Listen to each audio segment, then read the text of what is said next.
ఏదైతే పవన్ కళ్యాణ్ గారు వీడియో చూపిస్తున్నారో ఆ వీడియోలో ఉన్నటువంటి భూమి కబ్జా జరిగిందా లేదా, ఎంతవరకు కబ్జా జరిగింది, ఎవరు కబ్జా చేశారు, నిజాలు మనం తెలుసుకుందాం. 1968 గెజిట్ ప్రకారం చిత్తూరు జిల్లా పులిచెర్ల మండలం మంగళంపేట అటవీ భూములు భూరాబందుల చేత కబ్జా చేసిన మాట వాస్తవం. ఈ భూముల విషయంలో ఏపీ అటవీ చట్టం ప్రకారం కేసులు కూడా నమోదు చేశారు. A1 Peddireddy మితిన్ Reddy, A2 Peddireddy Ramachandra Reddy, A3 Peddireddy Dwarakanath Reddy, A4 Peddireddy Indiramma పేర్ల మీద ఛార్జ్షీట్ కూడా నమోదు చేశారు.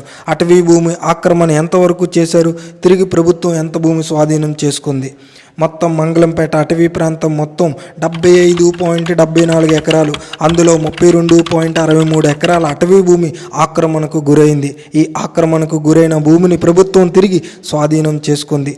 అలాగే వారి మీద కేసులు పెట్టి ఛార్జ్షీట్ కూడా నమోదు చేశారు.